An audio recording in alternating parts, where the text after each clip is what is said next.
Reseda, California, mid-1980s. A teenager named Barry Minkow builds a carpet cleaning company with a name that looks like a typo, ZZZ's Best, and turns it into a Wall Street fairy tale. Television loves him. Banks love him. In December 1986, the company goes public. Within months, it is a darling. Within a year, it is bankrupt, and the fairy tale is exposed as one of the brashest audit frauds of the decade, because the real money on the books was never in cleaning carpets for $39.95. It was in imaginary insurance restoration jobs, multi-million-dollar contracts to repair buildings damaged by fire and water, contracts Minkow and his circle forged, verified through shell companies they controlled, and, when auditors insisted on visiting, staged with rented buildings, hired subcontractors, planted signage, and even a security guard paid to play along. Tonight, the kid who spent millions building fake disaster sites so the grown-ups with clipboards would believe. Proof that if you own the tour, you own the truth. Barry Minkow starts cleaning carpets as a kid, and by sheer hustle and myth-making, becomes a local legend before he can rent a car. ZZZZ Best looks like immigrant strip mall capitalism at its most American. Long hours, big talk, a logo that sticks in the head. The press wants boy wonders. Minkow supplies one. But carpet cleaning does not scale into the revenues Minkow needs for his story. So he and associates, notably Tom Paget and others in the circle, invent a second business line: insurance restoration. Paget's world of claims adjusting becomes a factory for forged documents. A fictitious appraisal entity helps confirm jobs that never happened. Banks lend against the paper. The ledgers sing. To go public, you need audited financials. Ernst & Winnie, later part of Ernst & Young, takes the engagement. Auditors ask questions.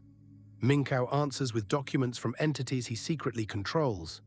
When curiosity grows about the restoration contracts that supposedly make up the vast majority of revenue, Minkow does not confess.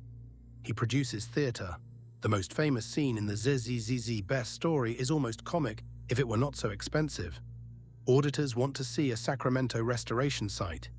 Minkow's people find a building under ordinary construction, plant ZZZZ Best placards, arrange keys, and brief a security officer to greet the visitors as if the company owns the disaster.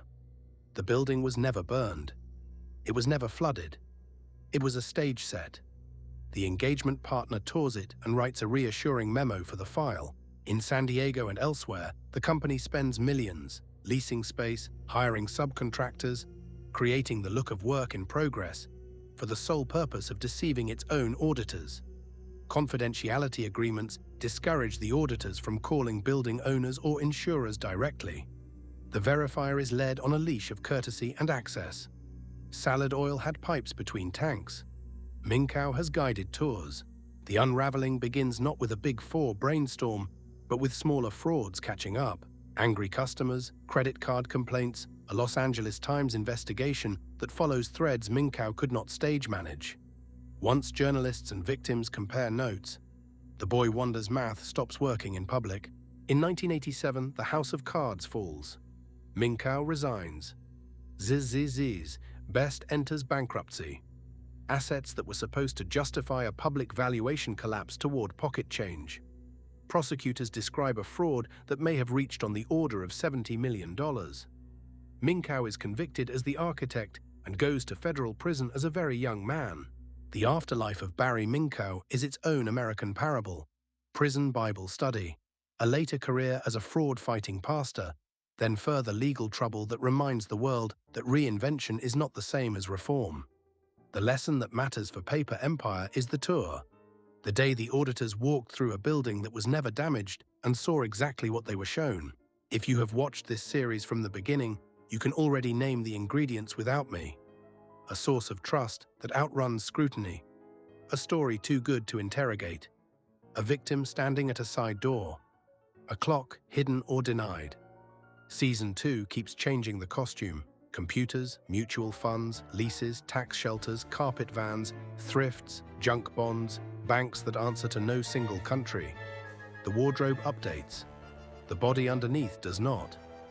That continuity is the whole point of telling these stories in order instead of as disconnected trivia for the algorithm.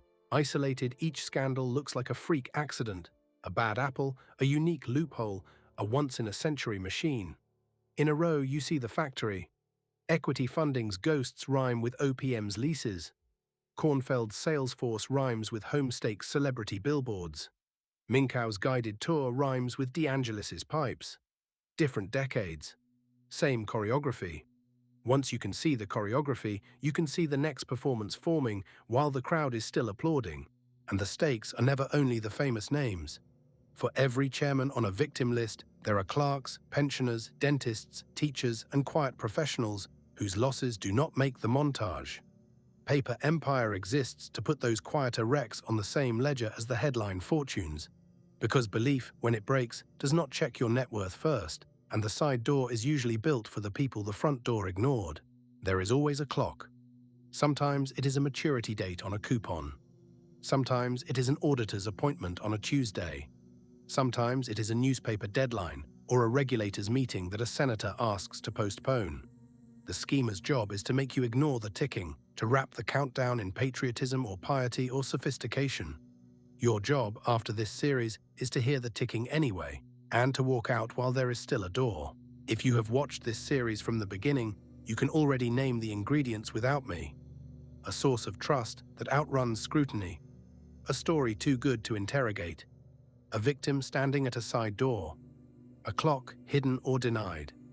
Season 2 keeps changing the costume. Computers, mutual funds, leases, tax shelters, carpet vans, thrifts, junk bonds, banks that answer to no single country. The wardrobe updates. The body underneath does not. That